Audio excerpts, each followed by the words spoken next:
Hello,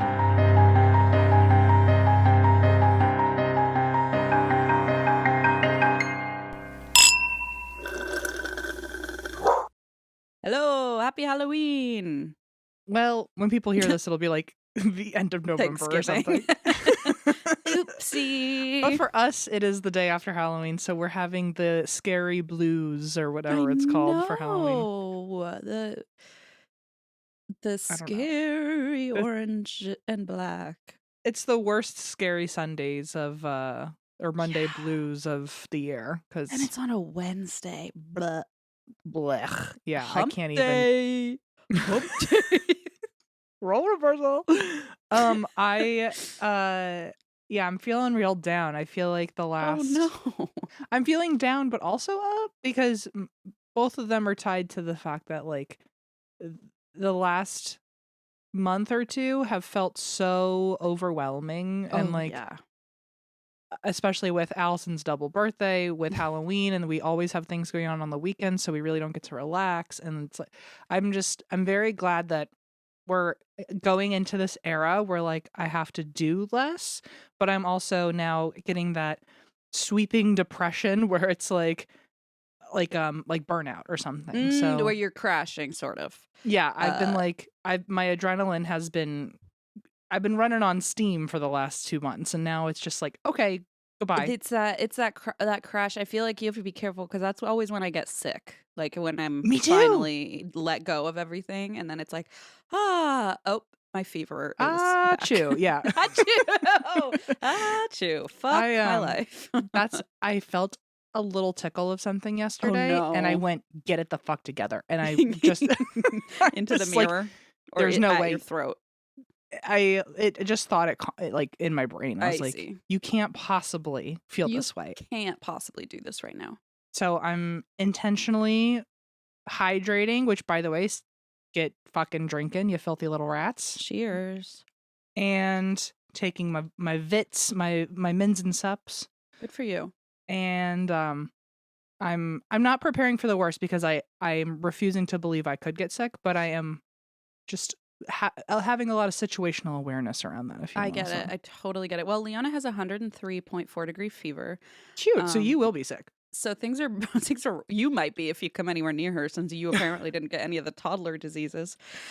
No, she's like really fucking sick, and we thought it was just teething because she keeps like pointing at her mouth and saying it hurts.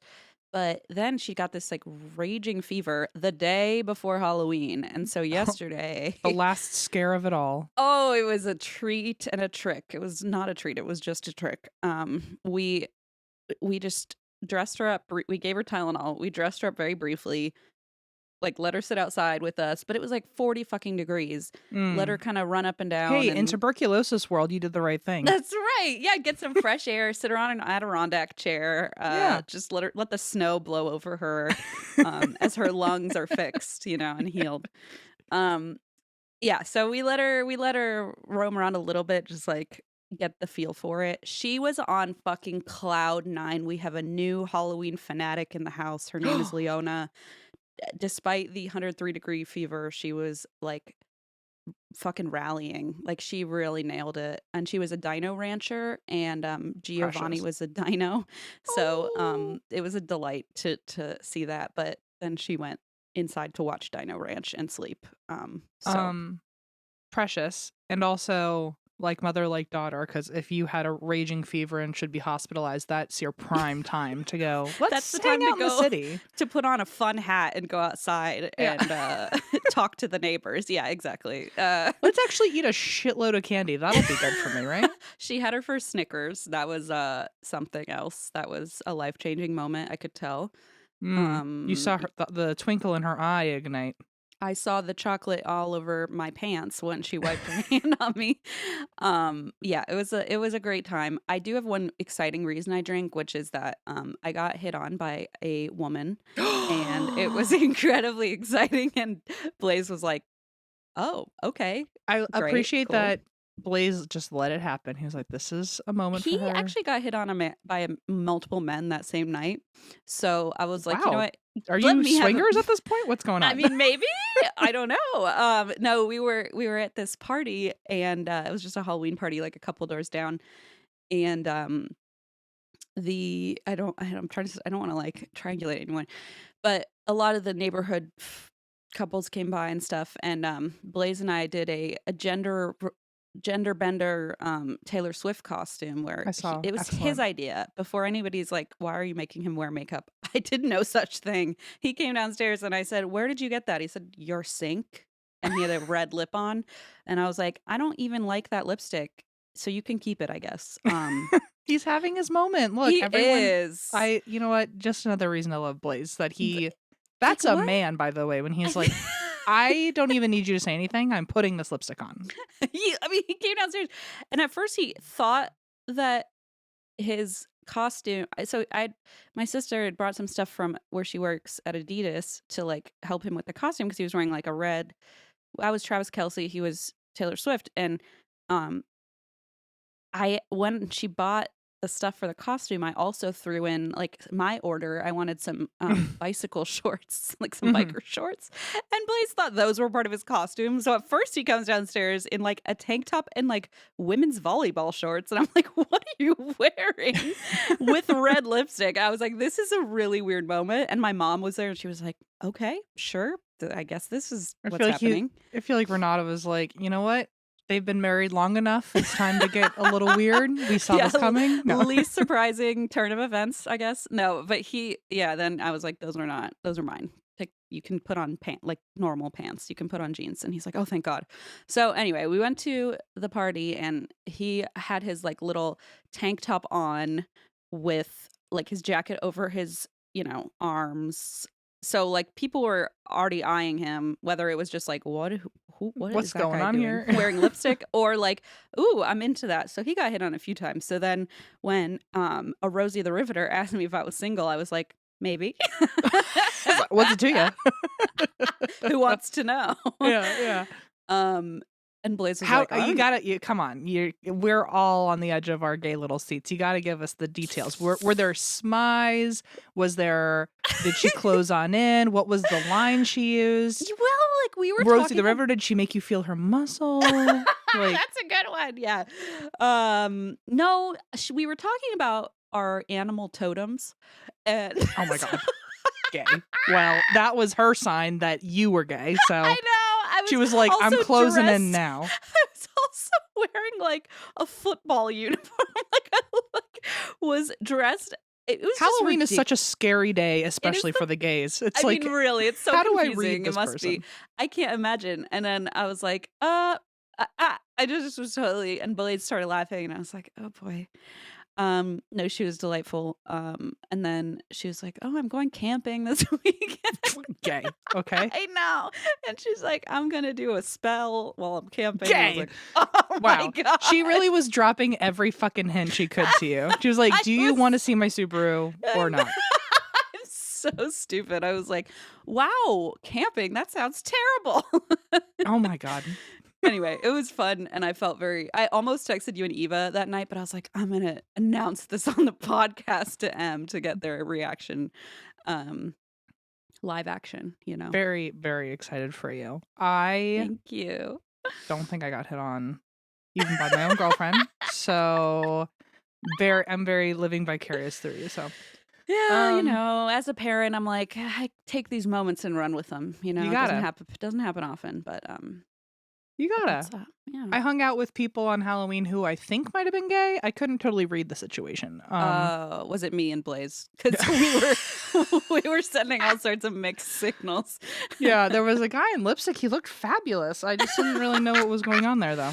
Oh God. No, we hung out with one of my friends invited us over to walk around their neighborhood and see the Halloween lights, but it was like way too overwhelming. And like, it was just because I thought it was going to be like a Fredericksburg, Virginia house with a cul-de-sac and like some cute little lights. I forgot that I live in fucking Los Angeles. Oh, right, sure. Like home of special effects and props and like hired help and everything for everyone's mansions. Because they took us to Toluca Lake, which is like, for people who don't live in LA, Toluca Lake is where a lot of celebrities live.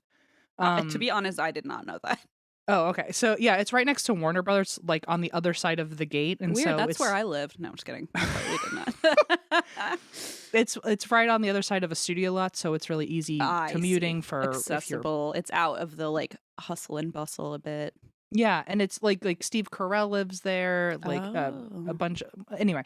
So there was just too many fucking people. Like, and I know I have like crowd anxiety, but this was like, I mean, it felt like we were at Disney World. Like you couldn't walk on the sidewalks. Ooh. We walked with a group of it was like 7 or 8 people, and we kept getting lost from each other because there were Oh, so many boy. people. We couldn't walk down the road, and then cars were trying to get through, and like we were just going to look at lights, but there were kids there actually trick or treating, and I was like, and there was lines as long as like if you were at Universal waiting to get on a ride, there were lines around the corner to get candy from like the coolest looking houses. Oh my God. And it was Can you imagine you get up there and they hand you a dum-dum? And they're like, you get one. Like, I'd be like, Steve Carell, I'm calling the police right now. there was like, and because it's Hollywood and because either they can afford it or maybe they work like behind the scenes and do this kind of art for their job, the houses were incredible. I mean, there was like a Harry Potter themed house, and someone literally built a train. Someone built a Hogwarts sure. Express, like a real sized. It looked like they bought a train and put it in their They backyard. probably did. It was, and then they had like a projector playing Harry Potter on the garage door. They had like all this stuff. There was another one that was like all pyrotechnics, and their roof looked like it was on fire. And like that's a dangerous game to play in Los Angeles. I know, Fake fires. There was just, I mean, it was just very. If I were the only one on the street, I would have been blown away. But so many people being there was kind of. I feel like that takes away from the magic of it. You're just like, yeah, it felt suffocating. Sensory overload. Yeah. And also like the people we went with like brought their dogs, and so I was like, oh my God, now I'm worried about losing the dogs or the dogs getting in fights because everyone had their dogs out. So anyway, I appreciated Allison and me making an effort to do something on Halloween night because usually we actively stay home to avoid traffic. Oh, so this was last night, like Halloween night on Tuesday. Halloween night, yeah. Okay. Yeah. Yeah, that's hard when and- trick-or-treaters are out and about. Like you're not getting far. It was yeah, the last time I went out on Halloween night in LA was when we first moved here, and I didn't know how crazy the traffic gets. And then after that, it's just like a reason to stay home. You stay like so this was hunker bunker down, yeah. Hunker bunker down. So anyway, it was us making an attempt to do something, and then we realized we won't again. So well, to be honest, like I am now so thankful based on that story that I live where I do because, oh, by the way, a podcast listener came and said hi. Oh God, at your house? Yeah, we got terrifying. And she goes, I live 2 blocks down, and I was like, oh boy. Ooh, well, don't tell anyone what you saw today. I know, right? I was like, okay, let's take a photo together, but like away from the number sign on my house. All it takes like, is face the street. All it takes is one person to just, I don't know, just say, I know where she lives. Well, you know who you are, my friend. I can also release your address. I don't know what that'll do, but I know it. I know it. So I had no, they were very nice, and they were carrying wine. I should have known. I should have seen them coming a mile away, carrying wine with the like the lid. You know, that's a good time. It was. I was also carrying that outside, so I was like, we meet at last. There were 2 people that used to live in my apartment building who were big fans. And I was always like, please don't tell anyone. Like, oh, God. Yeah. It's kind of funny because you're like, oh, hey, like we're pals. And it's like, oh, wait, but also don't announce where I live. I'm like, we're pals in secret. We're pals in secret. Yeah. I hope you don't turn on the podcast, like turn against us and then like use your knowledge for evil. I know. Yeah. Anyway, that was my Halloween. I'm sorry your kid's sick. We like really grazed past that. Is she okay? I don't know. Blaze just texted me and said her fever's back. We thought she was better, but it's now at 102.9. So we're like trying to keep an eye on it. I know nothing about babies, obviously. I say that every time, but I just want to remind everyone before they ask why I asked such a stupid question. But go ahead. Is she? I'm sure I already know she's talking some. Is she talking entirely now? Fully fluent talking? She's like chattering a lot. She chatters a lot. We can understand her, and she definitely can tell us like what is going on or what Okay. she needs, or Like, can she communicate what hurts right now? We keep asking, and she kind of points in her mouth. So part of me is like, is it her throat? Like, I'm Mm, not sure if it's her throat or her teeth. maybe it's I don't know. everything, that poor Maybe kid. it's both. Yeah, exactly. I don't really know. But it's tough because that means she's not going to school. So we're home with Mm. her all day watching Dino Ranch. But there's Whee! worse things in the world. So Yeah. How big is she yeah. now? When she's standing next to you, where does her head go? It goes wherever she wants to wipe her chocolatey mouth on my pants. No, I would say like, And you do the same to her, so shut the fuck up. So yeah, I started it. You're right. I don't know, like my she at the mid hip? thigh, maybe. Ooh, she's a I big think. kid. I That's don't not a know. baby I'm anymore, home I'm slice. probably wrong. Yeah, I know. And she talks so much. She apparently went around for trick or treat, and like we just went to like 2 houses that we know, and she was like, she said trick or treat, thank you.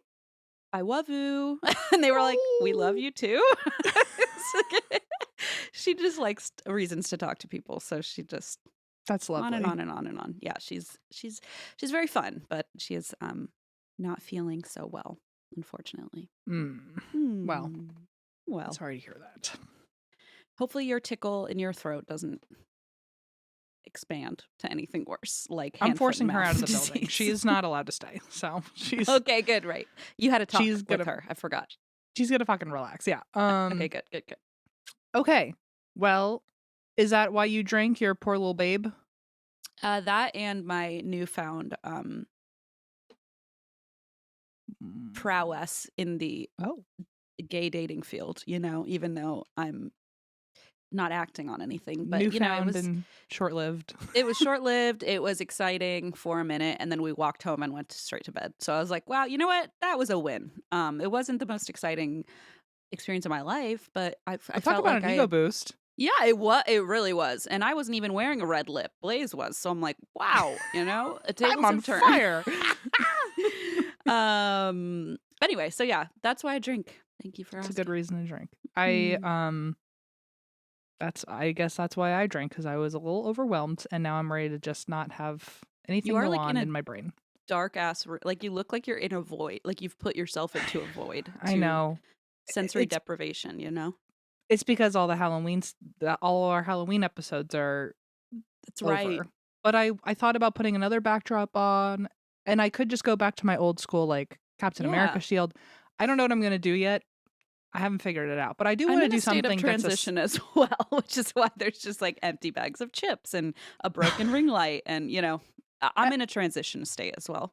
Thank you. That makes me feel more seen, because every time I come on here, this is where I sit for my therapy, and every time she's like, "What does this mean?" It's It's like, like, are you like blink twice if you Yeah. need me to call It's like, somebody? where's all your stuff? Are you just kind of Have you been robbed? Are you in a are you in a hunker bunker? Who It does. knows? I just feel bad. I feel like my last backdrop was a little too much, and so now I'm trying to but now this is like way too little. So anyway, we'll We'll shop find it. We'll shop we'll it. find the medium ground. We'll find it. It's not today though. Not today. But I wanted to tell you. Oh, last thing. I know. I'm so sorry. We're already hitting 20 minutes. I wanted Let's everybody fucking make who it 20. Let's commit. It's been speaking 18. of Let's fucking commit. speaking of my therapist, who we love. She's a delight. The lovely people who sent us our tarot decks, as we've yeah. discussed in the past. I mentioned it to my therapist, and now part of my weekly work is that her and I pull a card together from our And That's Why We Drink Tarot deck. Are you kidding? So I just wanted to thank everybody who was involved in creating so that, sweet. because she also likes to find out what the card is, because she likes to see the art. So Is it it's just like a lemon every time, and you're like, motherfucker? even worse. The last time I pulled a card, and it was whoever drew this card, whoever literally illustrated the card, it was a picture of me in my clown uniform. That's right. And then I had to confess to my therapist that I have gone to clown college, and that really derailed us. So she's basically just having like her own she just now awakening here, she knows learning all that these things. she knows that if I pull enough of these cards, it will probably pull a lot of context from my I life. was gonna say she'll get to the bottom of it eventually once you hit all the cards. Yeah. It happened to be on a day where we didn't have a lot to talk about, and then I mentioned the cards and pulled the one of me in clown college, and she was like, "Well, I guess we got something to talk about now." All right, So we're locked and loaded, baby. I can't wait till you just keep pulling cards of me. And she's like, okay, that seems to be your problem. You need to get her away. she's gonna be like, out of your life. half these cards are demons. I totally see why you've got sleep like, issues. no, that's my coworker. Oh, okay. A lot is coming together here. Okay, so anyway, I wanted to thank everybody who was involved in the tarot deck, and you are now somehow additionally part of Healing my M's mental health inner journey. child. Yeah. Congratulations. Okay, the story I'm covering today, Christine. I think you'll like it. It feels like a classic, and that's why we drink episode. I feel like me as a person, I am becoming the beginning of a website for a recipe, because you know how like at the beginning Oh my God, where you have to scroll to recipe, otherwise you never ever get there. you can never just see the recipe. I have to like give it an intro, and I'm noticing that in myself recently. But I have also to like learn what herbs you're growing in the garden before we actually get to your rosemary chicken recipe. Right. Yeah. So if you would like to scroll down to the recipe or skip 30 seconds, you can do that. But I feel like this is a classic, and that's why I drink. And we don't get a lot of these anymore. So I'm bringing it back old school with an old school penitentiary. Yes, I love these. Love these. Love these. Love these. All right, this is the Old Idaho Penitentiary. Dun dun dun. Thank you. And all right. So let's do it. It's in Boise, Idaho. It was open for just over 100 years. It was 101 years old when it closed. Aw. And over the years, it housed over 13,000 inmates, Oof. and just over 200 of them were women. Whoa. Fun That's fact. a twist. It opened in the 1870s. Yowza. Feels like forever ago. It was. And Idaho was just a territory at the time. It was not part of the Union. It was that's very weird much to think about. Idaho wasn't part of the US. It was very much a lawless frontier land. You would have eaten that shit up. Love it. I was probably there. Okay. Right in Idaho. That sounds right. So either I don't know, there were different sources, but the two with the most likeliness is that they created a jail because either a prison was needed since it was such a lawless land, or they were trying to join the Union, and one of the requirements to be a state was to have a state prison. Oh, okay. I was going to ask with the lawless land why there was a prison. Right. He's like, well, that's yeah. not very lawless of you. That sounds pretty lawful. Okay. So, one source says that the jail started as a one-cell house, which you know I love a one-room anything. You sure do. But it was a one-cell house, and I feel like that's kind of on brand for a lawless town. It's like, if we need a prison, here's a room. How's that? Yeah, it's like when they used to just like toss like Billy the Kid in and like chain up his hands and be like, I'm gonna hang you later, but I'm gonna go get a beer across the street. It's like, what kind of fucking ruthless, lawless place is this? Aha. I'll put you in here, grab a drink, and if you're Just, like, gone, you're gone. Don't go anywhere. Okay. I'm trusting you. I'm trusting you with this key. So the one source that said it was a one-cell house then says it just built upon itself over time. It does feel like that's probably the story. It feels very on brand. And it was nicknamed the Old Pen. And the original inmates, I feel like this is kind of classic of a lot of jails, but the very original inmates had to help build the prison walls. And like, I just can't imagine having to construct the walls that like, and building behind the walls. Like, just knowing that as it gets taller, you get more trapped. That's like its own mental torment. It is. It feels so chilling. I don't know. There's something like so extra sinister about that. You would think, I don't know. You feel have like a loose brick, right? That's what I'm saying. Every time I'm like, they must be keeping a close eye on these folks, because otherwise you'd think, why don't I just no Build a mortar false on wall. these few bricks? We'll just poke them out. like Yeah. Jenga, and yeah. I wonder if they're being like closely monitored, but I don't know. But also, like, yeah, I wonder how that works because does that mean for every inmate there was like a sheriff holding them with chains and having to Right. watch them? Like that, think about literally watching paint dry. Like that's watching somebody else build walls. Like you might Like as well just watching join someone in. else watch paint dry is basically what you're doing. Like you're literally watching someone else stare at the wall.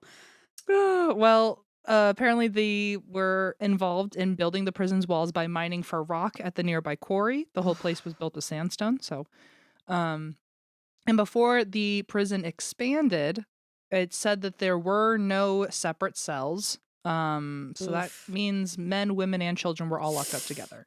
Yikes. Yikes. The youngest person ever housed here was in 1912. A like 10 or 11-year-old kid Oh was no. in jail. And again, two different references tell me that he was either there for stabbing his parent or stabbing someone threatening his parent. So like it's Oh shit. two very They're like, different it doesn't stories. matter which one it is. We're gonna put you in jail either way. Yeah. No winning in this case. So the jail opened in the 1870s, but by 1906 they clearly saw that the women needed to be separate from the men locked in a prison all day. Wow. So Genius. moment of silence for all the women before 1906 who had to be locked up with them. Ugh. And it was just kind of like this ramshackle cell that it was kind of like out of immediate urgency that they put the women in a different area. But then a few years later in the 1920s, they actually officially built a women's block. Oh, okay. The cells did not have plumbing, so you can see where we're going here. Excellent. I guess there was plumbing as of the 1920s, but I don't know if that means toilets. I only saw pictures for like sinks and showers, and it sounds like they were very it was the norm there to not have a toilet, but to have a communal honey pot, aka bucket, that was cleaned Ugh. once a day. Why you But gotta call it a food item? I know, and like I guess the word honey has been a reference to poop for a long time since we think like honey dippers are still like the people who clean the I've porta never heard that in my potties. life. Oh, really? Never. What is it? A honey dipper? I don't know if that's even the right word for What it, is but it? it's a person who cleans porta potties. I had no idea. That's what I've always heard. That was one of the jobs that people always put when you'd play MASH. Oh my God, of course. I can't believe I didn't know that. Like, that's so. Oh, I guess because you're like scrub it. Like, it looks like one of those honey dipper thingies. Like, yeah, putting the tube in there or Scrubbing. whatever. Yeah. I actually don't know how they clean a porta potty. I mean, I don't either. Let's be honest. I am looking up honey dipper. A worker who collects household sewage from sewage tanks. Okay. Okay, hey, all right. Wow. Apparently gets paid pretty damn well. You have so to. yeah, give me that MASH If answer any day. if you do a job nobody wants, you get paid a lot. So Yeah, and someone's got to do it. anyway, honey pot. That was the bucket, the name for the bucket that they would all Cute. use together and clean once a day. I wonder who pulled the short straw and was the honey dipper du jour each time. But so in the 1920s, it sounds like there was its real first general expansion. On top of building a woman's block and in putting in plumbing, the prison also built a dungeon. Yay! So Jeez. in 1923, they built something called the cooler. Oh my God, that is so scary already. The cooler. God damn it. Which I don't know why they called it that because it was their version of like solitary confinement, but I don't know what the cool part was. I wonder if it's because it's in Idaho and it's probably just fucking cold down there in a dungeon. Is it? I don't know anything about weather in the Midwest. I mean, it gets. If it helps, it was 40 degrees last night here in Kentucky. So I imagine. I think Boise gets pretty damn cold. It looks like it is currently 45 degrees Fahrenheit on November 1st. So if that tells you anything, I don't know. You know what? Your guess is as good as mine because there was no context. It was just called the cooler. And I expected it to be like a torture device. What if it's like maybe like a cooler, like, oh, you have to cool down. You have to get in the I cooler. love that would be their thinking. It's like timeout Why don't you space. chill out? We have just the thing. It's called the cooler. I wonder if it was called the cooler because later we talk about the conditions of the jail, and a lot of people said it was too cold in there. Well, okay, I Excuse think me. that answers So your question, my friend. that might be it. So in 1923 they built the cooler, and it was for solitary confinement. It was apparently meant for 2 people max, but up to 6 people would be crammed in there. Yikes. Also, it's not solitary confinement if there's 6 people. Okay, guys, like that's not how solitary confinement works. So I'm also confused by this because there's 3 different types of solitary confinement, or there's 3 Oh. different names for 3 different areas where they put people away for solitary, but all of them are really small and all of them cram way too many people in there. So I don't know the difference between them, except like they're just different versions of the same bad. Because 3 years later they created something called Siberia, which was apparently even worse solitary confinement, and there were 12 cells that were just about the size of a twin mattress. Oh, no. And they would cram a bunch of people in there. It was long enough for one person to like sleep, I guess, in it, but they kept putting more people in there. Oof. There was no light, there was no water, there was no plumbing, there was no furniture in these cells.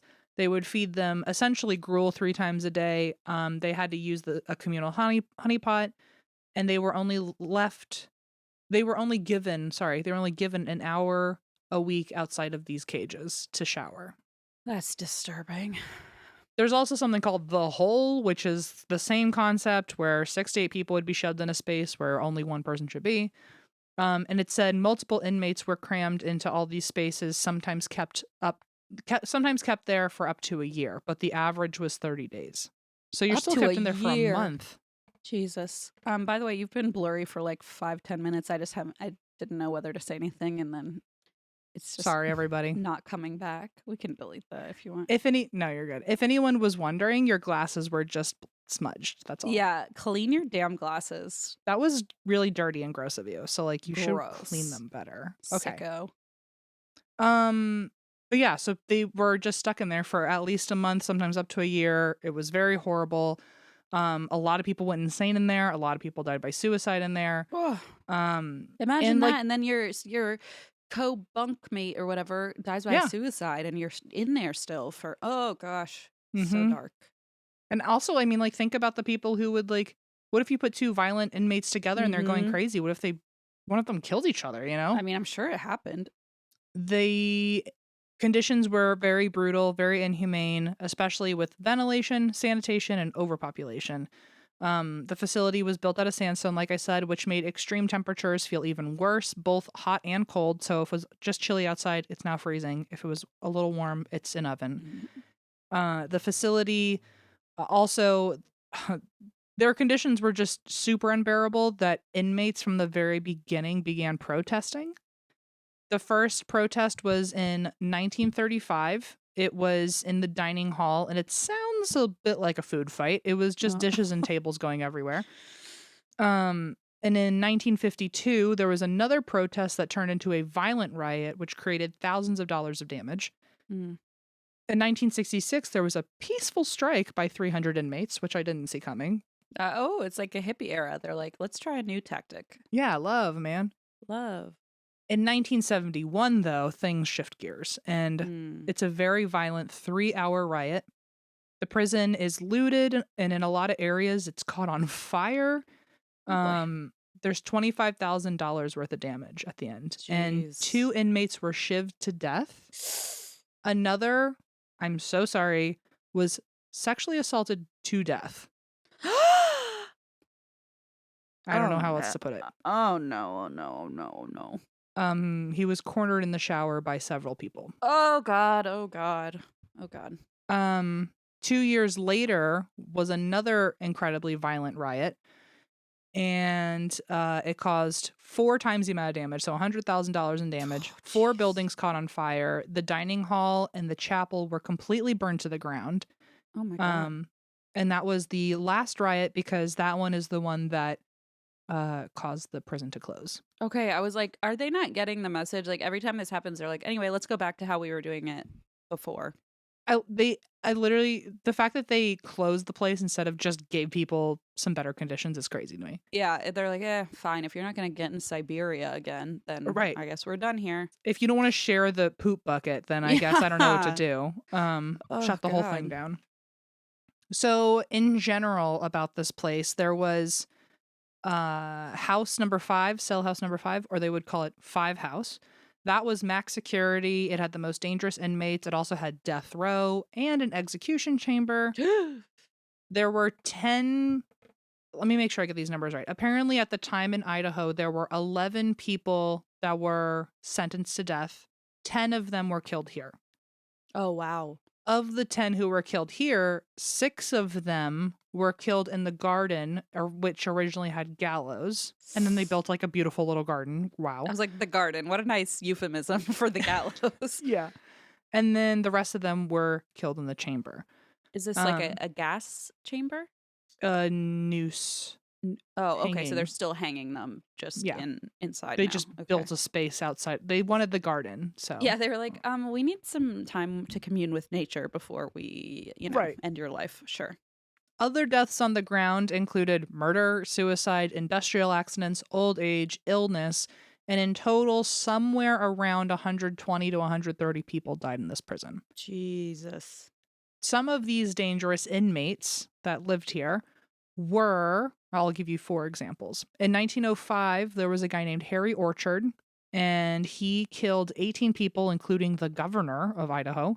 Okay. Big fucking wow. Big crime. Yeah, I imagine that didn't go over quite well.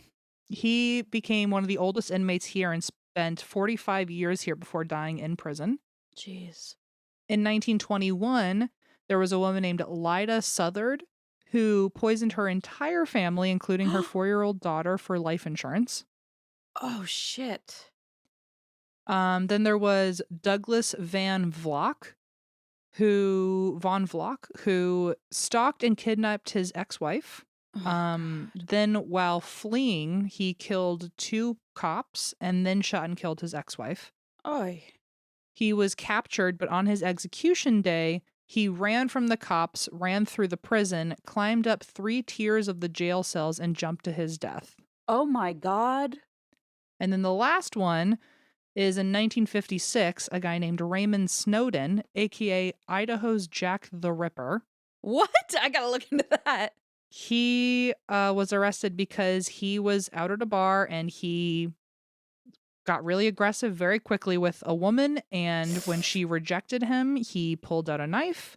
Oh, shit. And he stabbed her at least 30 times. Oh, my God. Cutting off her nipple and severing her spinal cord. I hate that. Oh, God, oh, God. He was hanged in the gallows, but the floor, when the trapdoor dropped, his neck didn't break and he suffocated for 15 minutes until he died. Fucking hell, dude. What is this guy's name? Edward Snowden? No. No, Raymond Snowden. Right. Sorry, not to be confused with. Okay. Wow. I'm going to have to, I just bookmarked that because I'm going to look into that later. Yeah. So those are just some of the people who were there. And like I said, in 1973, there was that last riot and it destroyed too much of the property. So the inmates ended up being relocated to other facilities and the prison closed. It sat abandoned until it opened as a museum. And that's where it is today. I wanted to end the history part of this on a fun note, which is that in 1952, on Memorial Day, an inmate smuggled a kitten in his pocket into the jail. Somehow the guards didn't notice or let it go. And the inmates all named this kitten Dennis. Oh, Dennis the kitty cat. And guards let the inmates keep him. And he brought morale to the prison and all the inmates took care of him. And he served for 16 years. I'm going to cry. You know that. You know I'm going to cry. That is so sweet. Dennis the Menace. Dennis the Menace. He's so a little sweet. jailhouse cat. And when he passed, the inmates had a funeral for Dennis, and they were allowed to make a plaque for him at his burial site. See, that's how you should be running. I mean, you shouldn't be running prison at all. This is a story for another day. But like, come on. I mean, that's much So- more effective, right? To like, Yeah. I keep mean, they morale got and nowadays they've got like, therapy dogs therapy and yeah. I feel like that's really actually shown to be, I don't know. yeah, rehabilitating Rehabilitating. Yeah. to care and love for something, You and know, God for forbid. everyone in the community to enjoy the same thing. Yeah, sure. But yeah, so Dennis the kitty cat, and he was very loved, and that's all that matters. So, so now I will tell you the ghosts. So this is one of America's most haunted prisons. Even when the prison was in use, inmates claimed that the place was haunted. I was going to ask about that. Yeah. That always freaks me out. When it's like it's really trippy. In the garden where the gallows originally were set up, there's apparently a male presence. People have seen a spirit there wearing prison like designated gardening clothes, and he's seen taking care of the plants. Oh, that's kind of nice, I guess. I like that he's not being fucking bothered. He's like, yeah, at least he's outside in the afterlife, like, again, communing with nature. Yeah. Spirits are also most active in this area around 3 a.m. People have seen moving cold spots even when it's a hot night. People hear screams and laughter in the garden. And then people have also felt there was one reporter who came there, I guess for the ghosts or for the history of this prison, and they got a really weird light in the garden, and pretty soon after that, all of a sudden this reporter started having a really bad headache, like someone was pressing on his head. Ooh. So they took a picture of him, and there's a weird orb hovering above his head at that moment. Ooh, so like someone was like squeezing his head or putting their fingers in his eyes or something? Yeah. Ugh. That's, I'm expecting when there's a ghost, like something to touch my back or grab my hair or something. Like a light graze or a breeze. Poking my eyes is fucking like a cheap shot. Because like, yeah, I can't. That's not fair. I can't see that coming, I mean, literally. Literally. But yeah, I feel like there's just certain things that even like, no matter if you're see-through or not, like no groin shots, it's like off limits, right? Yeah. Like there should be like an unspoken rule here. Yeah, you can possess me, but don't touch my eyeball. Like, Jesus. You can haunt my nightmares and cling to my soul, but don't touch my eyeball. Yeah, exactly. Yeah. So in Five House, which also had death row in it, allegedly this is the most haunted and the most active, which I think all of us saw coming. Mm-hmm. People can hear moaning in there, like moaning and groaning. People feel dread, like they're in danger. People get overwhelmingly sad, which makes a lot of sense. People hear someone gasping for air. Oh, Jesus. So they think that might be Raymond, who suffocated for 15 minutes. Ugh. People see shadows by the noose. Ooh. Batteries will die. There's still a noose? Or there's still a noose sitting there. Yes. I don't like that. Which Zach Bagans loved playing with, by the way. Okay, well, no comment. There's weird lights in the area. One person actually was in the execution chamber and heard the door slam outside, and then every light on the second floor went out. Oh, jeez. Oh, ew. Hate that. In this area, people also hear someone kicking and whooshes of air as if something's falling. Oh, no. People in general in the prison hear whispers, talking, screams, running, knocks, cell doors slam, someone running their hands on the bars, like hearing the echoing of the bars. Talk about like a chilling sound.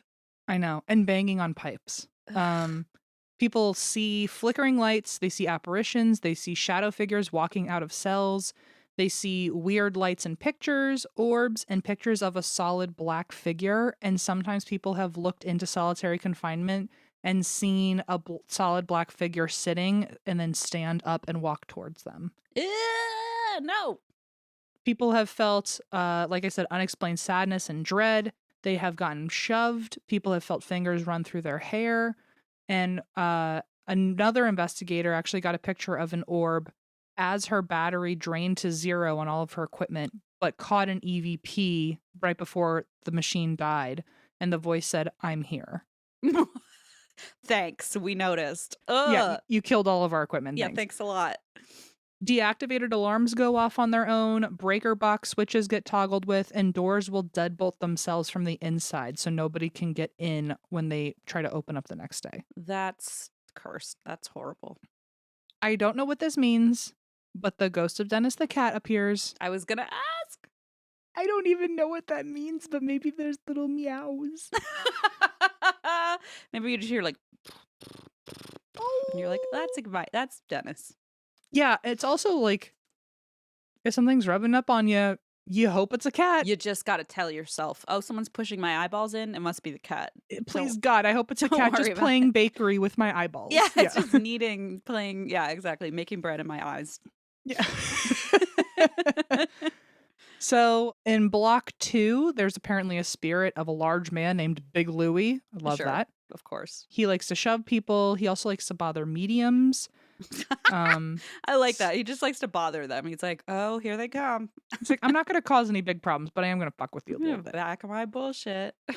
Speaking of mediums, the guy that died in that riot, who like really violently died in that riot, apparently mediums can still see his residual energy replaying his death.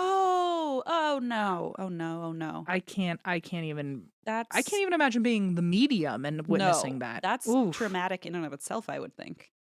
In Siberia, people get touched, grabbed, they see apparitions. One medium said that an inmate still sits in his cell. Can you imagine after dying, you still feel trapped in jail? Yeah, because we always say the worst is if you are still stuck at work, but stuck in prison is arguably way, way worse than all of the above. Did he just like feel safe there, or does he think he like can't go anywhere and like it's really a life sentence? Stuck? Is it a choice? Yeah, it's hard.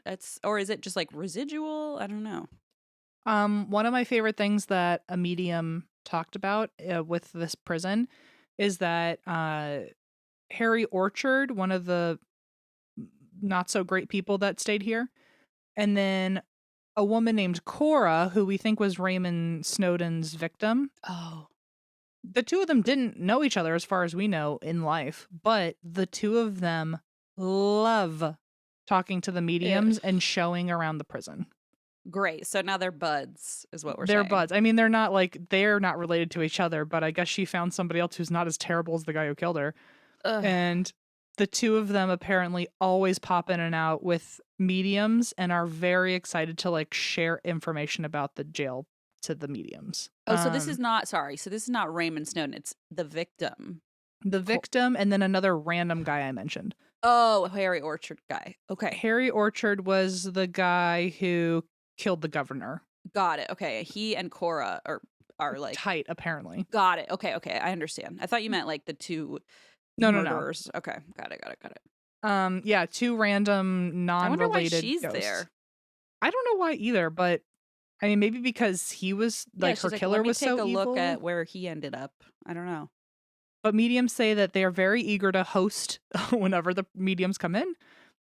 Harry especially is the unofficial guide, and he will pop in and out of investigations just to chime in whenever people have questions. Great. It's like, dude, get away from me. Investigators have spoken with another inmate named Jake, who really likes the flashlight method, where if you unscrew it just ever so lightly, then he can play yes or no games. Harry also will infiltrate this game and say, "Sorry, Jake, I'm ready to talk again." Harry, you've had your moment. Come on. Honestly, if he's still stuck in jail, he's just excited for any conversation. Like, fun field trip. The same team that heard from Harry and Jake also got a picture of a dark shadow figure in the corner, and people, including Zach, have gotten dark shadow figures with a hood over its head like an executioner. Oh, no. Speaking of Zach, let's do it. Okay. So this was one of his very first episodes. I almost feel like I've seen it, but like he's probably done so many jails, it might not be the same one. But part of me is like, that sounds familiar. Season 1, episode 8. So 8th episode ever. He was not peak Zach Bagans No, yet. not yet, huh? He wasn't committed fully yet. He did He do a hadn't few evolved things. into his fullest form. I will say the main thing that happened in like Zach Bagans' behavior that was telling you it would only get worse from here is that he goes up into the hills to get an aerial view of the prison before they investigate, and there are a lot of rattlesnakes out there. Oh God. And he is fully panicked because he hates snakes. Oh, okay, didn't know that. Learn He's something about him terrified. every day. Every step he takes, he freaks out and points at the ground and goes, Nick, Nick, Nick, Nick, Nick, look, look, look, look, look, look, look, look, look, and fully panics. Is there a snake when he does that, or is it like... Oh, no, there actually are rattlesnakes everywhere. Okay, so he's actually seeing them. He's not just freaking out every time like a leaf falls or something. No, but that would have been funny. No, he's actually fully he's panicking. Seeing these snakes. That is scary. I'll give him that. And yet, for someone who's so scared, he sees 3, and after the third, after 3 times of losing his mind, he decides that he's going to face his fears, and he grabs a rattlesnake with his bare hands. No! What kind of moron? I mean, come on. You can't. Come on. He then drops it out of fear and runs away. And then he says, "This is Indiana Jones. Do you want to suck the venom out of me?" Wait, who is he talking to? Maybe us, but also me? Nick. I'm so confused. This is Indiana Jones. Do you want to suck the venom out of me? Zachary, this is not Indiana Jones. Also, stop touching the snakes, you fucking dummy. He grabbed it with both of his hands. You can't and then say I'm so scared of snakes and then literally pick it up. Like that's bullshit. I don't know what he was trying to do there, but not what I would have done. That's for damn sure. First of all, going uphill, I wouldn't have done that. First of all, we wouldn't even be there. Okay, let's be whether real. or not a snake was there, I would have, if I heard, let's climb a mountain to get an aerial view, I'd be like, we've got drones for that. Next. Right. Drones are there also. Also, the hill is the snake's house. I'm not going in the snake's house. They can have their house. I don't want it. That's why I don't touch oceans, because that's the fish's house. I hate fish. Why would I go there? Can you imagine if I'm like, I hate fish, and then I grab a fucking shark? Like, what? and like bite it or something. You're like, oh, I hate fish. Here, let me pick it up and throw it at Aaron. Maybe that'll And then help. I say, this is Indiana Jones. Suck something out of me. By the way, after he ran away, which is the best part, he's like, wah, runs away. And then says, this is Indiana. It's like, okay, either you're going to be badass or you're just going to be a He made dumbass. half a decision, and then the rest of it kind of fell. But he was probably hoping the editors would cut out the part where he dropped it, you know. But they yeah, were like, and then the editors were like, I don't have to do anything you say yet. We're only 8 episodes in. Yeah, we don't know the power the stranglehold you'll have on the Travel Channel someday. So the only things they caught was a shadow was seen moving around Aaron, and then something grabbed Aaron. It was a snake. I'm telling you. Now I'm just convinced Aaron's gonna get bit by one of these fucking snakes. Just be so poetic. Here's a super fucked up thing. Of course, Zach put Aaron in the shower where that guy was violently killed sexually. I mean, okay. Not tasteful? Is that what you were going to say? Me too. Yeah, I think I was going to say that, but in a not tasteful way. So let's just say not tasteful. Not tasteful. He said, oh, that sounds terrible. Guess where I want to put Aaron now? And then he literally locked him inside and then left. My God. So there was a dark mist near Zach's arm as he felt something touch him. And then later there was evidence, like picture evidence, that there was something there. There was a convincing shadow figure they got on camera. But other than that, they really didn't catch too much. The snake thing was obviously the most incredible. They had to keep it in. There really wasn't enough content. Yeah. So last thing I'm going to say is, like I said, 1973, the riot made the prison close down, and it became a museum. It is now on the National Register of Historic Places. They offer several tours several tours. They do guided and non-guided, guided and self-guided tours. They also have a gift shop. You know, I love a gift shop. Yes. And Christine, I have to end on this. Tell me. The museum now does a lot of, I guess, fundraisers, charities, events. I assume to get some sort of money to help preserve the prison. They host art shows, they do film competitions, and a personal favorite for you, me, and everyone listening is that they host their annual Dennis the Cat Day, where it's always celebrated the week of May 26th, which was Dennis's birthday. His birthday! And he would have turned 71 this year. My Happy sweet birthday. senior purr buddy.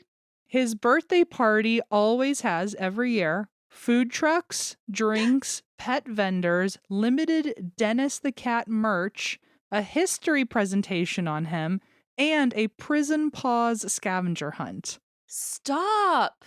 And to attend, you must donate pet food, which goes to the Humane Society and Boise's No-Kill Adoption Center. Oh my god, it's perfect. I just got goose cam. I am getting goose cam again. That is the sweetest thing I ever heard. I'm Googling that. Can we go in May? Yes, if someone does actually work at this penitentiary, if you wanted to send us please. Dennis the Cat merch, I would Oh, lose my fucking please. brain. Oh, please. I want to go so bad.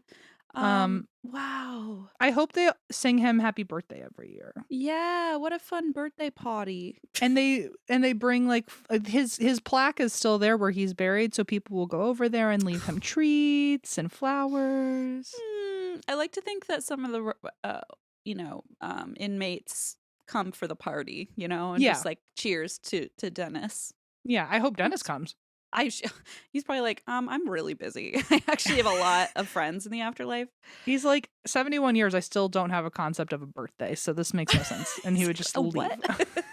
He would probably only give a shit about the random bag in the storage room. The treats and stuff. Yeah. The bag. Yeah. Oh, anyway, that buddy. is the Old Ohio State Penitentiary. I thought it was Idaho. What did I say? Ohio. I think that's a shit. different one. I was looking at you and said Ohio. Old Idaho That State happens. Penitentiary. Wow, oh my god, I can't get over First of all, I can't get over the fact that there was still a penitentiary you haven't covered. So that's I know. Thrilling. And wow, Dennis just And really little stole Dennis my heart. I'm not gonna lie. Paws and his meows. His little potty. Oh gosh, I can't. Anyway, if you ever end up in Idaho for some reason, I hope it's May 26th, and I hope you I spend sure the whole day do in a too. prison. I'm ready. I'm like, are there flights to Boise, Idaho? I don't know. Maybe I could drive there. Oh, I just want a Dennis the Cat shirt so bad. I want to see how far Cincinnati to Boise is. Let's see. Oh, okay. It's only 28 hours. Oh, hey, great. Okay, that doesn't sound Cool. that That's way. I'm not good at geography. I did not know where Idaho was. I am a piece of shit. I'm looking at it like, that is not what I expected. I thought it was closer to like the Dakotas. I don't honestly couldn't tell you. I know it's literally right by Oregon. Like anyone listening who is not from the US, you're right. The education system has you're right. I'm proving drastically failed us. Yeah, I'm proving it right now. If you needed proof. Yikes, embarrassing. Anyway, you nailed there it. You have it. Good job. Well, I today have a story that I don't know if you won't like it, obviously, but I also don't know because, it's a bummer. But I also wonder if I feel like I was trying to decide whether or not you liked the unsolved stories, but I think you said no, right? You're not into the unsolved stories because it doesn't provide any closure or answers. Is that right? It's one of those mixed bags where like I can Yeah. appreciate that I can theorize and not feel like I'm pointing fingers at anyone and Right. or I It's sort can point fingers at everyone and there's no way to know. Right. Yeah. Yes. And I also feel like part of it is the allure of the mystery, right? Like you're like, I want someone to solve this. I want to get answers. But then there's Yeah, I also just the get angry. frustration, of like, well, shit, now what? And I do like to cover them for that story as well, just because I don't know, in case on the off chance somebody happens to have some relevant information, like it's a call to submit what you know, see something, say something. So for what it's worth, I'm covering a missing person today. I really had to hide myself from going yay because I heard it. I heard it, but it's I not am good. Yay to the mystery that allows me to critically think and try to come up with the answer that nobody's figured out yet. Yeah, that's the other thing about mysteries. Like, it's like there's got to be a little pinch of narcissism to me where I'm like, I'll crack it. Like, I mean, yeah, I nobody think it's else could human do it. nature, right? It's like, oh, I'll solve the puzzle, and it's like, oh, right, nobody else has been able to, but I'll do it. Sure Yeah. thing. Yeah. Yeah. Yeah. No, I think that's definitely just human nature. But I basically saw this story on an episode of Disappeared on Discovery Plus. Sickeningly one of my comfort shows. And Mine's To Catch a Predator, don't okay, worry. there you go. See, listen, we all have our thing. And this is the disappearance of Kimberly Avila. Avila? Avila. I'm pretty sure it's Avila. So Okay. this was an episode of Disappeared. I literally messaged our researcher, Saoirse, immediately and was like, can we just put this on the docket? And Saoirse watched the episode too and was like, I'm doing the notes now. And I was like, okay. Like, let's go. Let's fucking nail this. Let's solve it. Oh Lord. And I want to point out as well, because this is a story of a trans woman, but her family so we're going to use she her pronouns, but her family often uses interchanges between he him and she her, because she identified as gender fluid and said she was completely happy with she, her, they, them, he, his. So it was sort of like, some people have given the family shit for using different pronouns, but like that's how she was comfortable at home. And so we are going to use she, her pronouns, obviously, because we are not in that place where we can just decide. Test the waters. Yeah, exactly. Not our place. So that is just a little like heads up. So if you do go watch the episode after this, anybody, just, then you can be aware that like she was perfectly comfortable with the kind of interchangeable pronouns. Sure. She's giving JVN energy. She's giving JVN. Exactly. So we are going to Brownsville, Texas. And this is a city on the border of Mexico. It's roughly got a population of 190,000 people or so. And according to a news anchor in the Rio Grande Valley, or is it Rio? Well, it's Rio Grande in U.S. I imagine it's not Rio Grande. Rio Grande. That sounds even more American somehow. Rio Grande. Yeah, because only half of it only half of it. Yeah. So Derek Garcia, he's a news anchor down there, and he was kind of a talking head in this episode. And he believes that because the town has such a strong root in Catholic culture, especially being so close to Mexico, this can make it pretty difficult for people in the queer community, because obviously Catholicism has some pretty conservative values. And so according to the Human Rights Campaign, Texas itself, this is probably not surprising. I might not know where Idaho is, but I do know that Texas is considered a high-risk state for LGBT community members because of hate crimes, the sheer volume of anti-LGBTQ plus bills that move through here every year, legislation, etc. It's not really news to us. So finding equal housing and employment opportunities can be a huge hurdle for people, especially transgender people in rural areas of Texas. So people also, as many of us, or at least, many of us can be sympathetic to. I'm sure some of our audience has also experienced just this fear of being rejected by their family members for coming out. And many are rejected by their family members for coming out. But, for what it's worth, that was not the case for Kimberly. She was deeply loved and cherished by her entire family, which I feel like is a story we don't often find in these crime cases either.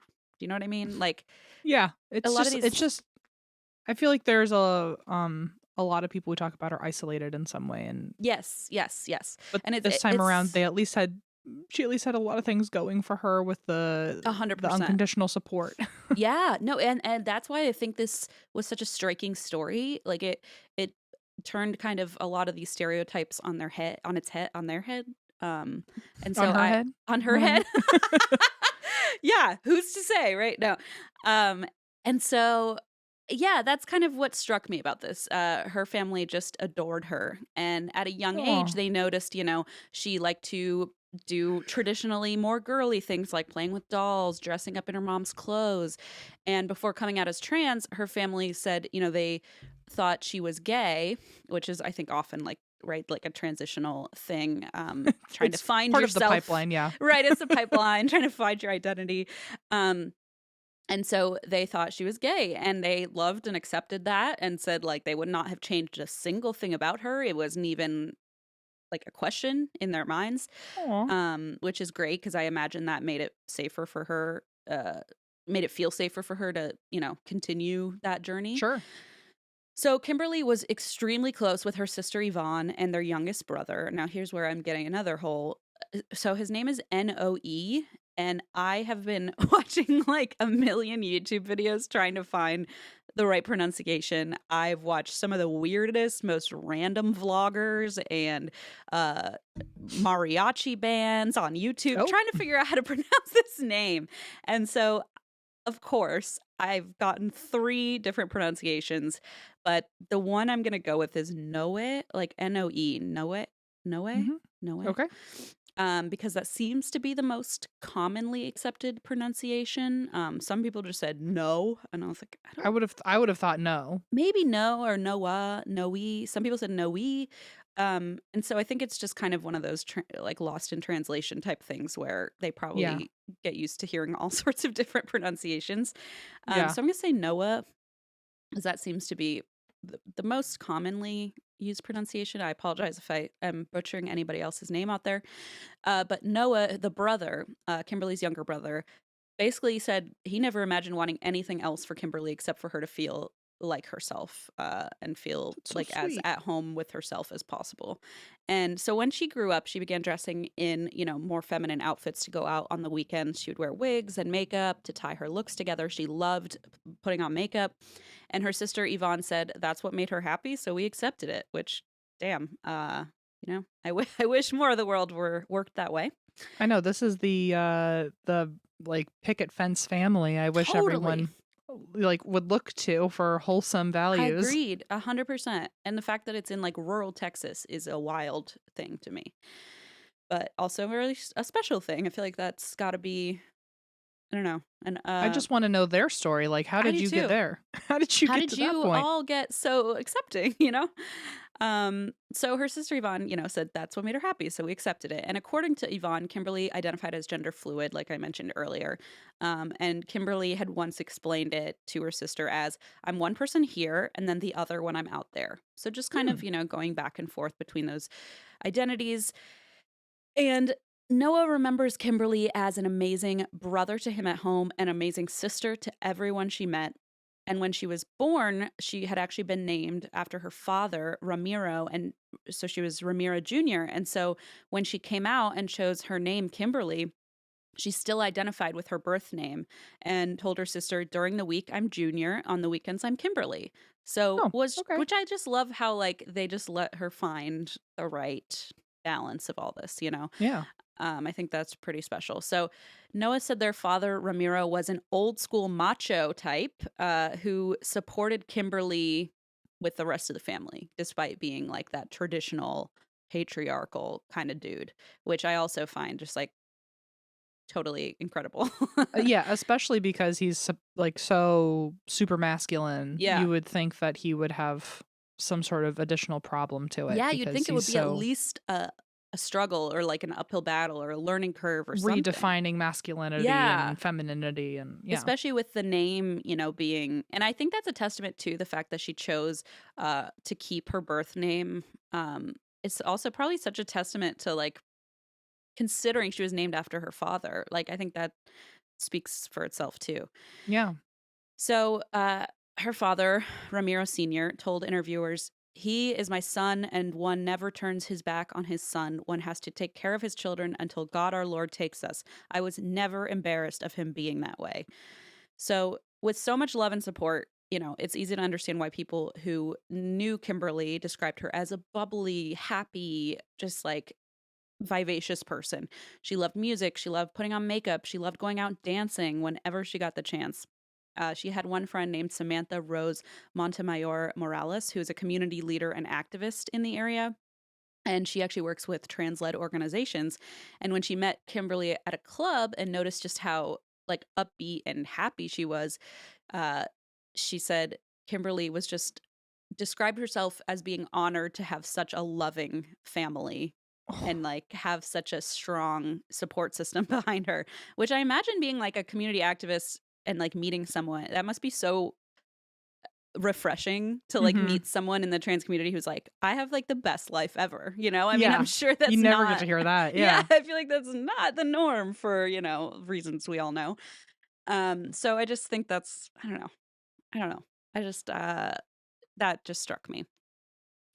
So Kimberly, of course, didn't have it perfect because just because you have a family who's supportive does not mean everyone around you in rural Texas is supportive Mhm. of Yeah, you. unfortunately, I wonder if she got some sort of, like, false impression of the world or something, and Yeah, it's almost hard to know if that had an influence on the way she perceived, you know. everybody else. Yeah, I wonder how that works. I mean, she definitely faced plenty of bullying growing up, whether that was because people thought she was gay, whether that was because, for Sure. whatever reason, there was bullying growing up as she grew up, and then discrimination in public as well. And her brother would sometimes witness this when they were out together. And he said Kimberly was very blunt and very open and was not afraid to be herself and like face up to the closed-minded people in town, Good especially for because her. I know, which is so great, but also takes a lot of guts. And I think it's just having that support system behind her. She felt safe enough to, confront people who were being discriminatory.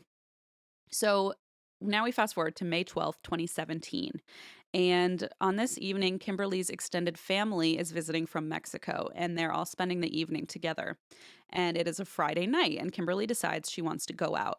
So late that night, she's getting dressed up, dolled up as usual, and she asked Yvonne for a ride downtown to go clubbing. So Yvonne was worried because it was already 2:30 a.m. It was now, early Saturday morning, and she was like, "Can't you just go out tomorrow instead? Like it's already really late.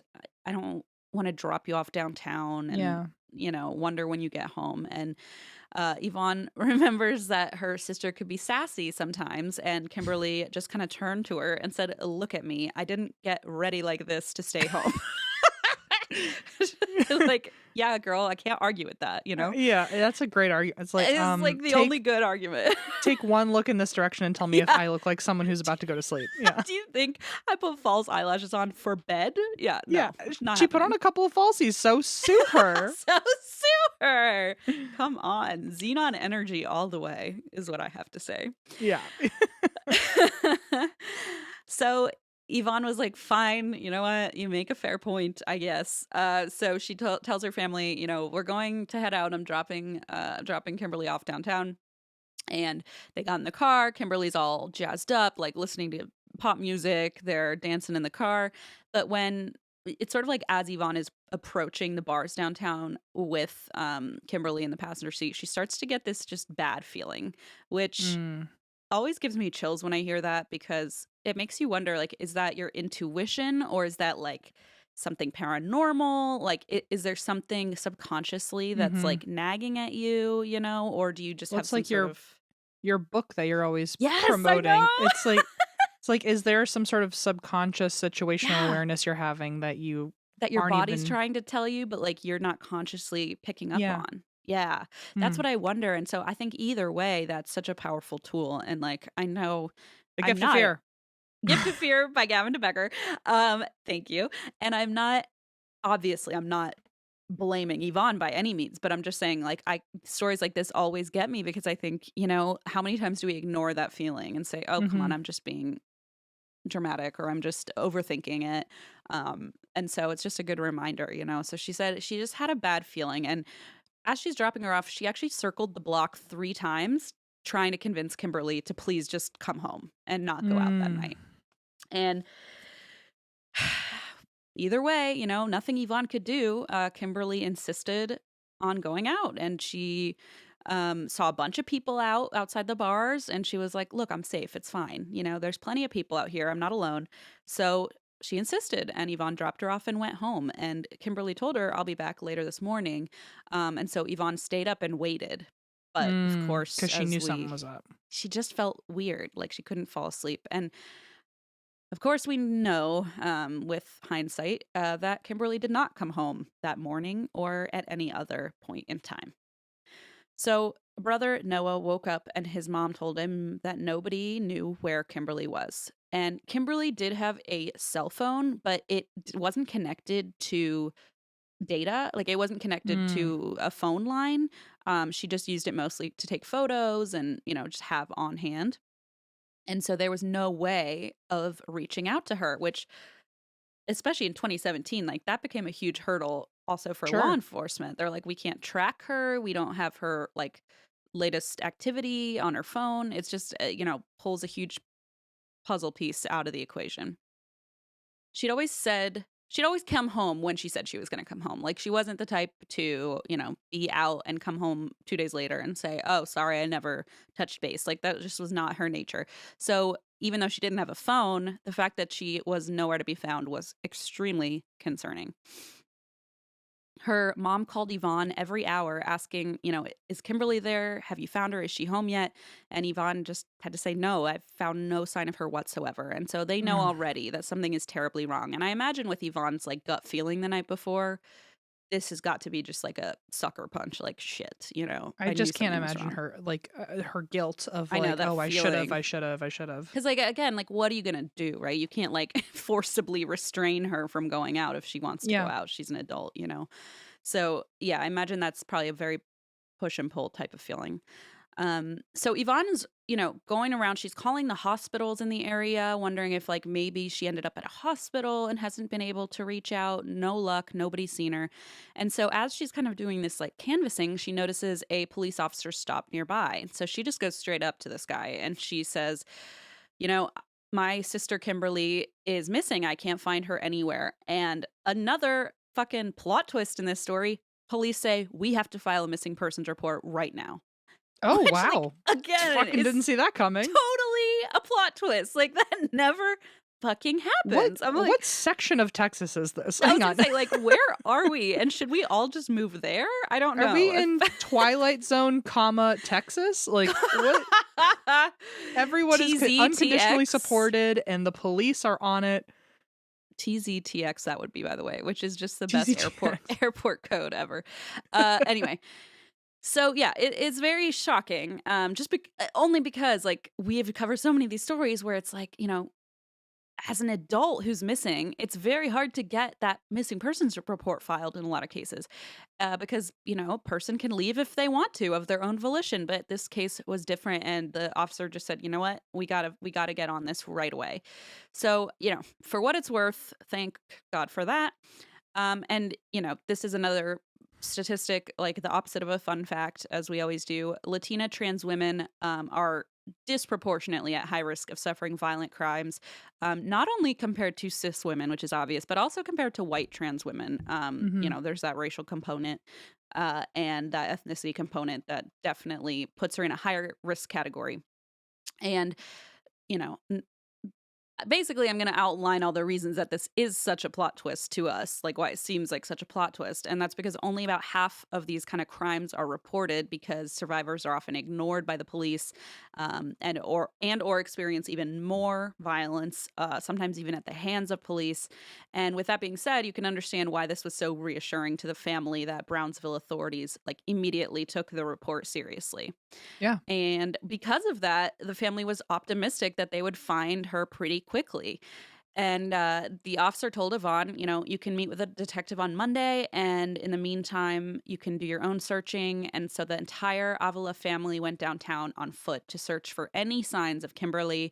They went so far as to look in trash cans to see if maybe like something from her purse had been dumped out, or if any sort of sign that she had been on a certain street. They looked everywhere, and they spent hours searching every street, every alley, but they found not a single sign of Kimberly. Mm. So the family went home and they just waited to meet the detective because it really was all that they could do.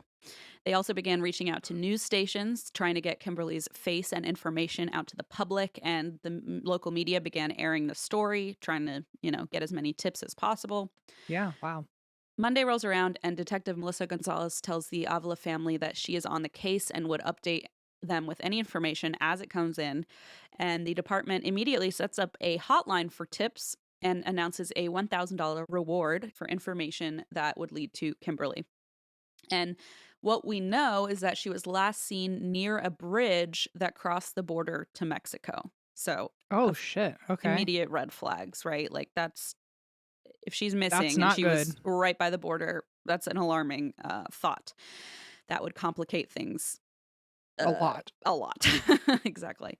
And the buildings near that bridge, to add to the fear for the family, is that the buildings near the bridge were mostly abandoned. And so this is like Oof. already a very desolate area. Oh my And God. Oh my yeah, God. so on top of the desolation, of course, because there's not much going on, there are almost no street lights, very dark. And if she had been abducted there, there might not be a single person who witnessed this happen. Mm. So they start watching video footage at the international crossings from the night Kimberly went missing to see if she had crossed into Mexico, but they could not find any video footage of her.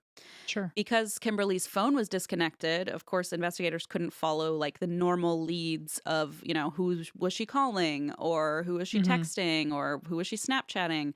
There was just no way to specify her last known location. And, uh, just based on that, it was like dead ends everywhere that they looked. Then investigators got a tip that Kimberly was involved in sex work downtown.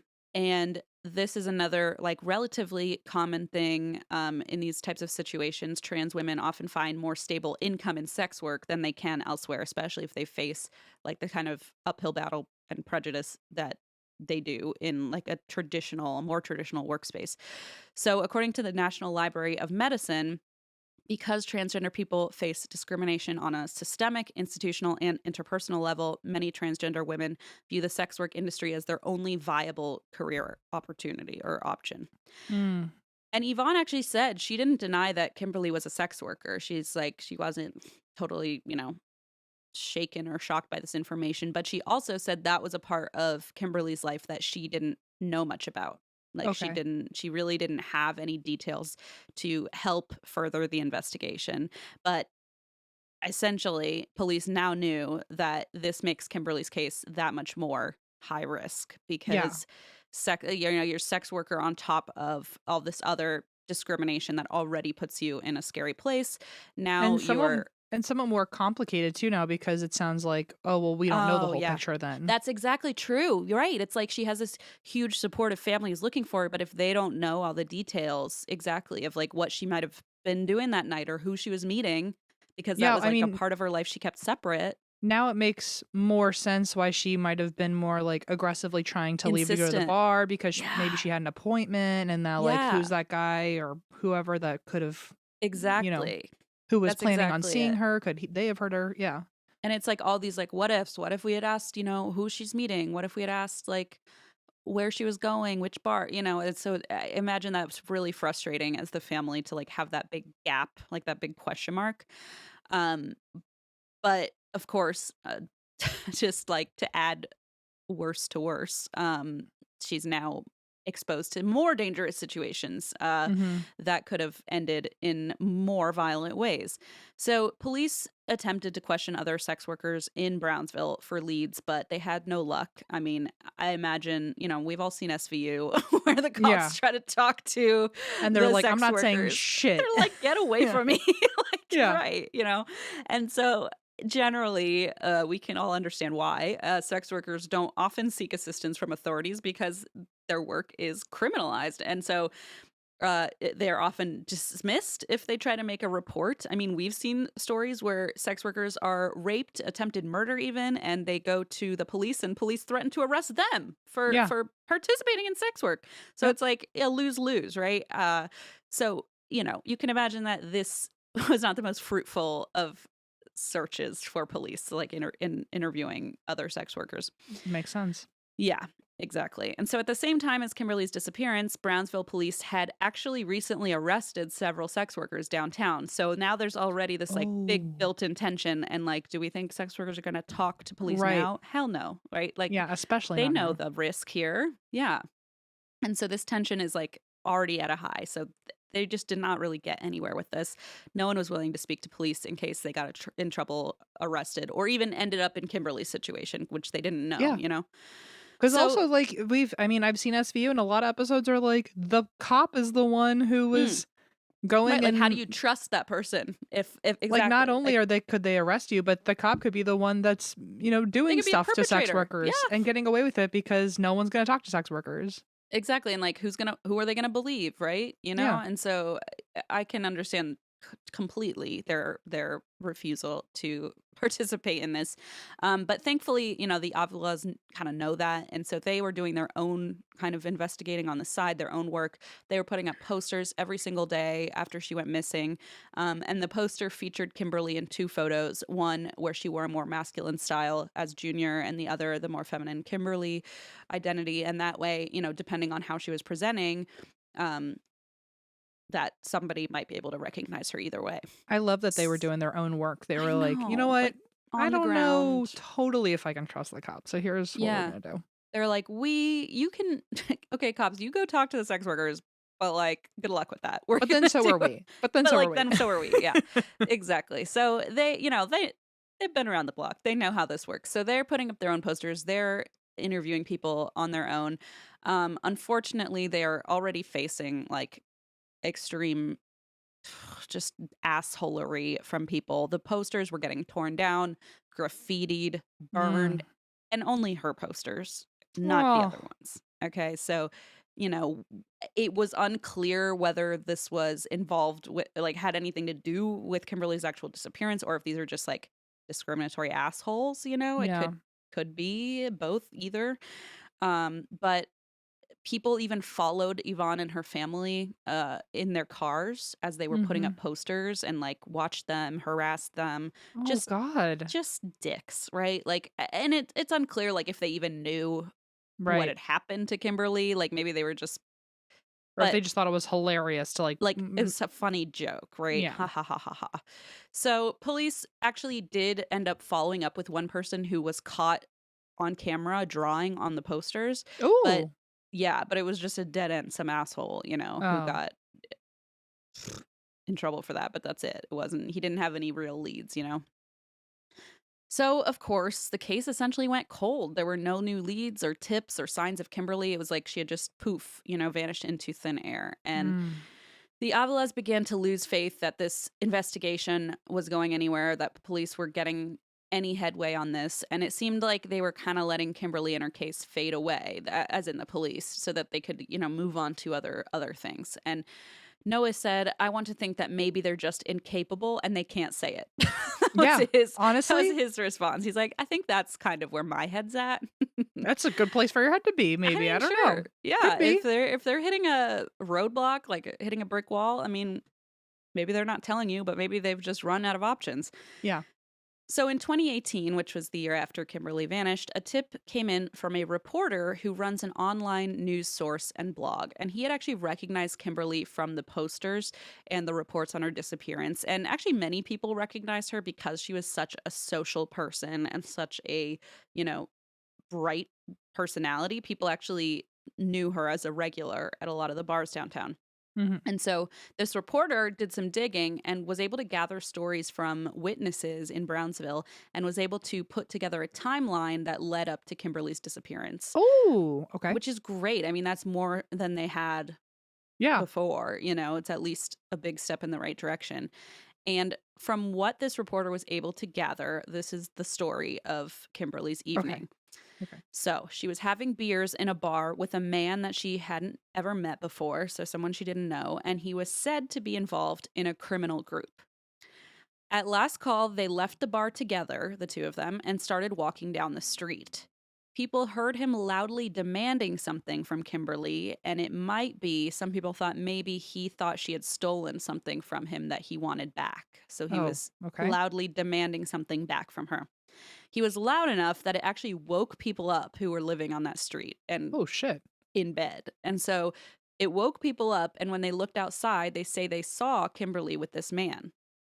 Then a car pulled up to the sidewalk and Kimberly was shoved into the car Oh, God. Okay. before the door closed and the car sped off into the night. So, And that was the I mean, last. yeah, that was it. That was the last anyone had seen. And like that must just be like a stomach sinking feeling to hear, you know. Yeah. So the witnesses, apparently some of them actually recognized the man, but they refused to name him because they were so afraid of the Shit. repercussions of naming this person. And the reporter believes it's likely Kimberly was taken across the border into Mexico by this man. Mm-hmm. And I mean, that would explain why the trail just stops and like the leads just go completely cold. So this reporter went to police with this information, but he never heard anything. It was sort of like police were like, okay, thanks, and never really followed up. And it turns out the Brownsville police never actually reached out to the police in Matamoros, which is where she would have been taken over the border. And they never contacted police there, which is a huge bummer because if somebody had found Kimberly deceased in Mexico, for example, and it was a Jane Doe, Brownsville police wouldn't even be able to like Right. identify if that was her because they never even asked. Oh, that's such a good point. I wouldn't have even thought about that. It's like, man, that could have been really, really a big break, you Mm. know? And like, sure, it's just one person saying it, but also it's not just one person. It's a reporter who's diligently interviewing witnesses and like building a case. It's not like just some Right. rando tip from anonymous, you know? So it's just a bummer. Like, I feel like that could have been something, but whatever. Eventually, another tip did come into police, but weirdly, this is where things are a little bit odd. So Okay. apparently, the caller hung up before police could get as many answers as they wanted. And so Detective Gonzalez asked Kimberly's family to please hold a press conference in their house in June of 2019. And bizarrely, which is the part where I started rewinding when I was watching this episode because I'm thinking, okay, they're holding a press conference to say what? And it Sure. turns out they didn't know. The police basically said, we're not going to tell you what the Did they tip think someone would is. like come to their press conference or would tune in or something? I think what they wanted was for the family to almost make an appeal to the caller and say, please call Okay. back. We know you hung up, but like, please call Okay. back. But the family didn't know what the hell the caller had said. So it's almost like Interesting. police were kind of withholding that and saying, here, hold a press conference, say this, but we're not giving you any more information. And so the investigators basically all they said was that the tipster and other people in the community were choosing to not come forward with relevant information.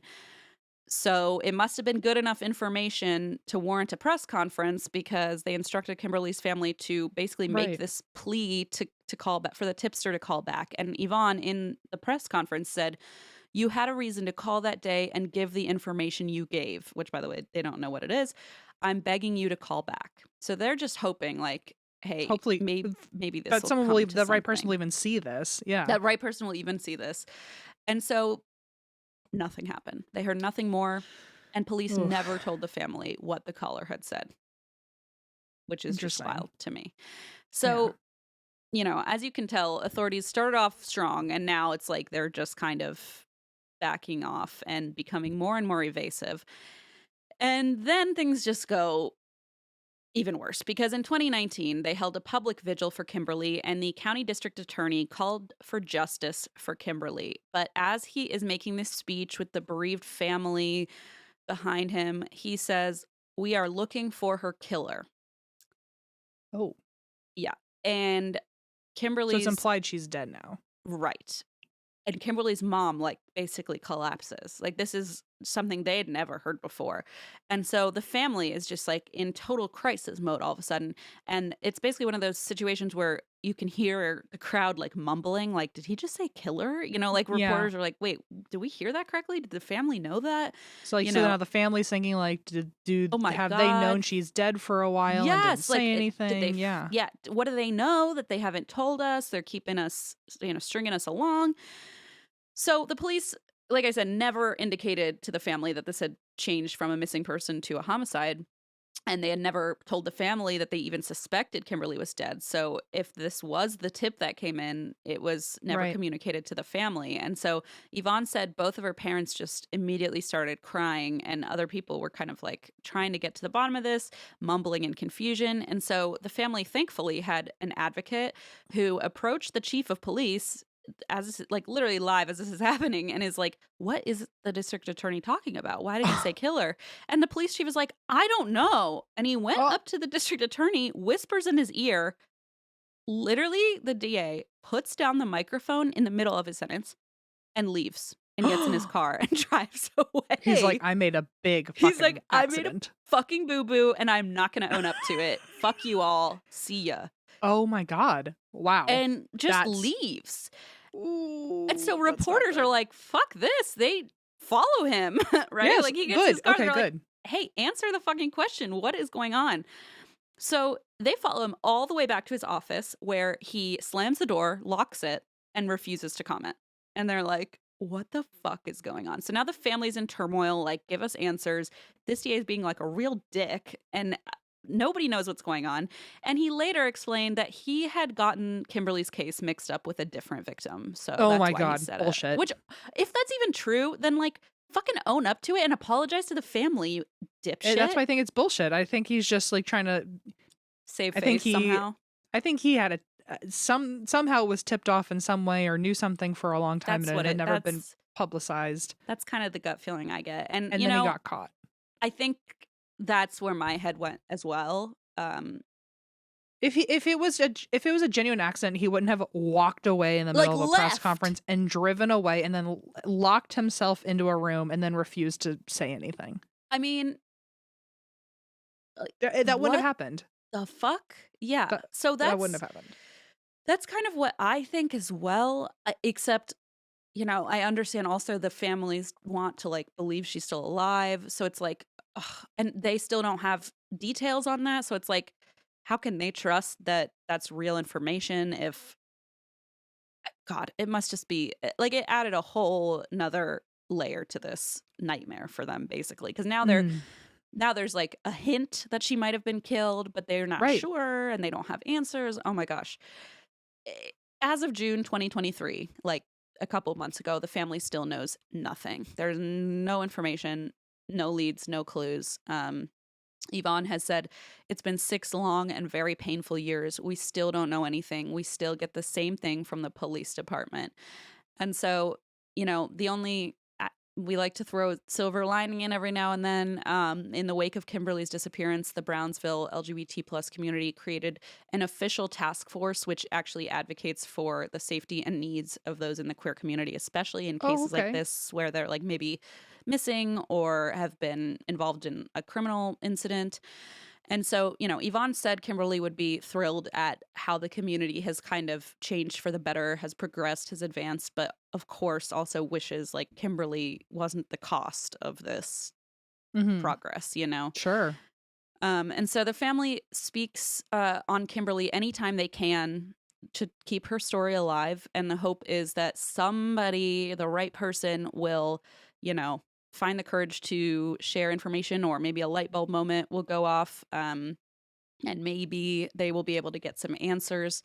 There is a $10,000 reward, and people are encouraged to share information about Kimberly on social media, via podcasts, what have you, just to keep her story and her face on the public's mind. I mean, we'll definitely post her poster, Sure. both posters on Instagram. And anyone with information on Kimberly Avila should contact the Brownsville Police Department. You can do that at 956 548 7000, or you can call Brownsville Crime Stoppers, which is 956 546 8477. And one thing I also want to point out, which like I don't think I mention very often, is that you can leave an anonymous tip. So like if Mm, you're ever like kind of fearful of identifying yourself or what have you, there are ways to leave anonymous tips. good point. So that is an option if you're uncomfortable, you know, with them knowing who you are or why you have this information. So in June, Yvonne shared a simple plea. This is, you know, the 6-year anniversary of her disappearing. She shared a simple plea. She said, "We miss her a lot, and if anybody knows anything, please just know you can call. That's all we ask." And Kimberly's father said, "I would like to tell him, if he is seeing me, blessed God, to come back home, that this is his house and it always has been, that we are eagerly waiting, looking forward to seeing him again. I ask God that he lets me see him before I die." Oh my God, that's so I sad. know. And that's the story of Kimberly Avila. Oof. Terribly sad. It's just like, you just think how many amazing, amazing things she would have been able to do in this world, you know, With the amount of support she had, the Yeah. amount of confidence she clearly had. Yeah. Which I loved her sass in the beginning. Mhm. But I mean, just to be able to hold her head up high in an area that wasn't, Yeah. you know, meant for people like that in whatever way. Yeah. She could have done some real damage. She You had a just lot of power. Yeah, you Star just think power. like the star power. Yeah, you just think like the space she could have made for people who don't have that same support Yeah. system and that kind of thing. So it's all in all pretty tragic, but there's still hope, you know. Maybe we'll find her. Maybe she'll come back home. Yeah. We can only hope. And that's why we drink this Indeed, week. indeed. Jeez. Sometimes I wonder if we should just end the podcast after I say the last terrible thing and let everybody else figure out a way to make themselves feel better. And just go straight into Yeah, just here's a song. Bye. Or like that fucking Here's a district song. attorney. I was just like running, getting in the car and driving away. Just go lock ourselves in our Like, room and fuck hope you everyone guys. else. Yeah. I'm sorry I made you all feel like shit. Now leave me alone. I like relate to that behavior so much, even though I totally don't condone it, and I think it's so fucked up what he did. But I'm like, I do get that like sudden urge to be like, oh, I made a big mistake. I'm gonna run away, and no one can see me if I can't. I mean, see your them, whole you know? job is to bum people out, so Yeah, it's that's no true. I wonder guess no wonder your therapist has always got like a super bill ready to send you. So help me. I need to get the tarot deck out and like read a little yeah. tarot, make myself feel better. Do you want to pick a card today? Actually, yeah, let's do that, Em. That'll be a fun little ending. Okay. Watch it You be pick like, the card. I'll do the shuffling, but you pick the card. it better not be like death or hermit or No. Okay. I'm shuffling, and then whenever you say stop, I'm just going to pick the one on top. stop. Okay. The Three of Pentacles. And again, it's me as a clown. No, I did not pick you as a clown. That's ridiculous. What does it mean? Can you Google it real quick? Yeah, Three I of am. Pentacles. Okay, so it is an encouragement that you are on the right track. Oh, this is from biddytarot.com. But so hey, you that know they know as what you they're just talking said about. that you've you have a constant fear of ruining people's days. You're on the Yeah. right track. So I am. Good for me. I'm on the right track. It says, the Three of Pentacles shows a young stonemason working with his tools on a portion of a cathedral. I'm like, does it? Or does it show M on a unicycle dressed as a clown? I'm But a okay, stonemason. Tarot. What the fuck are you You're talking a about? stonemason working on a cathedral. Good for you, M. You tell yourself whatever you need. Yeah, circus will be held in there. Yeah, there you go. This circus tent. It's M's cathedral, you know? Wow. So this is a really long article, so I'm not going to read this whole thing. But basically it says your hard work, dedication, and attention to detail will not be going unnoticed, as the Three of Pentacles represents achievement, recognition, and rewards. Oh, look at you. That was probably the best card you could have pulled then. Okay, sure. I'll take it. That's a big I'll pat on the take it. back for you, Christine. Thank you so much. If anyone wants to listen to us keep babbling, you can head over to Patreon for our after hours, and I've got something prepared for us, Christine. Ooh. We had it prepared the last time we had an after hours, and I think you just forgot what we're gonna do. But I'm very I do. excited. I 100% forget, so I can't wait Okay. to be surprised. I did not. You're gonna be very excited. I can't wait. And That's why we drink.